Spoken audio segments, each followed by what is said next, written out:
Hey YouTube, this is Sabermetrics. So I finally have a recorded game of Cardfight Vanguard to show you guys. This is between Megacolony on the left and Granblue on the right.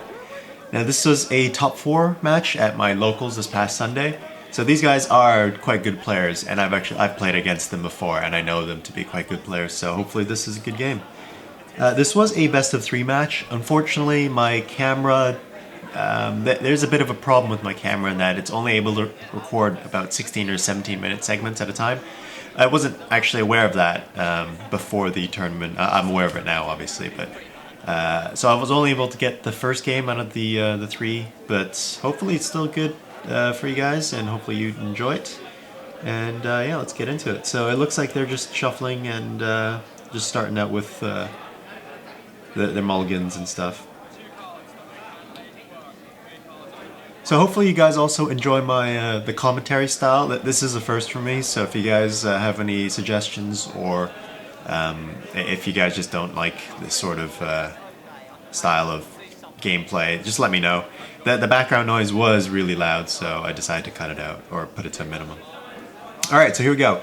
The Granblue player starts off, he's got his grade 1. It is a perfect guard though, whereas the Megacolony player here now, he actually has his ride chain with his Giraffe ride chain, so he's able to grab his grade 2 and add it to hand, which is a nice start.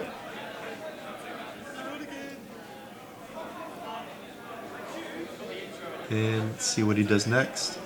Puts down a stealth millipede and boosts to attack the Vanguard, which appears there's no guard yet. Drive checks, reveals nothing. And the damage check here, yep, it's a heal trigger, although it doesn't really matter too much. Oh, seems to have added it to hand. We'll cut these guys some slack. This is top 4, so I'm sure these guys have a lot on their mind. They definitely want to win this. So, alright, moving on to the Granblue player's turn. Rides his grade 2, 3-star Chef Pietro. And it looks like he's using his starting Vanguard's ability to look at the top 5 cards and hopefully find a grade 3. No, it doesn't look like he has one. So it's a bit unfortunate for the Granblue player, but I'm sure he can make up for that loss of that card. Yep, from his hand, it looks like he's got the Dancing Cutlass, is it?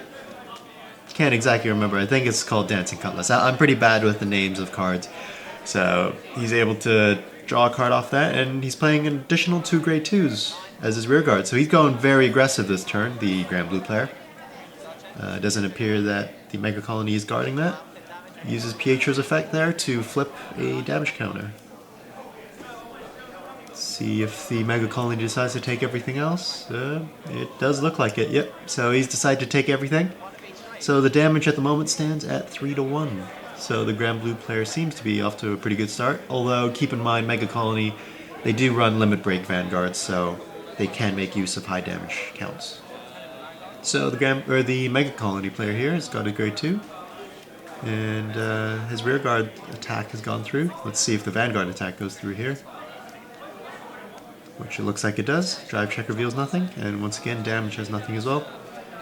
Now I believe the grade 2, yep, the grade 2 Vanguard is able to force one of the Granblue player's cards from standing, and he's selected the grade 1 there, the Dancing Cutlass. So the Granblue player here has his grade 3, Soul Charges and Soul Blast for another Dancing Cutlass to draw another card. And it looks like he's pretty set to attack there. Attacks with the Vanguard first. 15,000 to 9,000. Doesn't look like there's any guard again. So once again, no triggers. So we've seen a triggerless game so far, except for the 1 heal trigger from the damage zone in the first turn. Then a 10,000 attack to the Vanguard. Guards for 5. Okay. Followed by a 16,000 from the rear guard, which it looks like the Megacolony player has taken.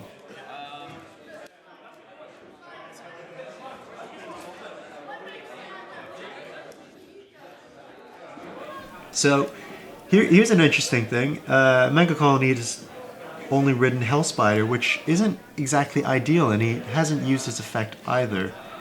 So I don't know. That's definitely interesting. It looks like the Granblue player is taking these this damage. So that was a draw trigger, giving the power to the last rear guard that hasn't attacked. And, well, this is going to be a very interesting play. So, the Granblue player here is blocked with Chappie, and Chappie's skill, when he's used as a guard, he's able to discard one from the deck and put it to the drop zone. And he's discarded a Skull Dragon, which is very, very important in this matchup, I think. Especially against the 10k Vanguard. Maybe we'll see this game. Okay, so the Granblue player here is riding Cocytus. And, oh, he's not using the ability, he's using Skull Dragon's ability from the drop zone, yep. So this is very important because that column by itself is hitting 20,000 against a 10,000 Vanguard, which is going to be very difficult to block. So, in fact, the way the Granblue player is set up, all his columns are hitting very good numbers against the Megacolony player, forcing him to guard for more. Now here's the problem with him being on 5 damage so early. Because he's on 5 damage so early, it forces the Megacolony to guard because he can't take any more damage. And this forces a lot of cards, not only from his hand, but from his field as well, if he runs out of cards. So here, he's blocking everything he can. Here's the big attack, the 20,000 to his Vanguard. And as you can tell, he has to use 3 cards, not only from his hand, 2 from the field as well to intercept. And look at that hand advantage, as well as the field advantage that the Granblue player has compared to the Megacolony. So that is pretty big. Now, this is actually a very interesting choice. You see here the Megacolony player has put down a Mutant Beetle on the rear guard zone. I guess he's trying to just put in more attacks, but I'm not sure if it could have helped him more to ride it instead. I realize that the Granblue player could just replace it, but it does force more resources out of the Granblue player. And yeah, so it looks like the Granblue player is able to guard everything here. With the hand size he had, it was pretty safe, pretty easy to do so. So now we move on to the Granblue player's turn. It doesn't look too good for the Megacolony player because of his hand size. And yeah, it looks like, yep, the Granblue player has keyed in on how effective Skull Dragon is in this matchup, so he's constantly bringing it back. And once again, he's hitting for very good numbers, and it's probably, yeah, it's very difficult for Megacolony to block all these attacks. I believe it looks like it's going to be a minimum of at least 40,000 from hand, which I don't think Megacolony has. So he's perfect guarded the Vanguard, he's guarded the second attack, but he can't take the third one. So there's a 6 damage, and that is the game. So that actually was a very good game to show how important aggressive play in certain decks can really force a lot of cards out of your opponent's hand and to gain that sort of advantage. So hopefully you guys enjoyed that game. I will be actually uploading another game, I believe of the finals actually of this tournament, which was surprisingly enough between me and the Granblue player here. The Granblue player ended up winning this match by score of, I believe, of 2-1, I think. I'm not too sure. I believe it was. Anyways, so hopefully you guys enjoyed that. Stay tuned for the next duel video, and I will see you guys then. Bye.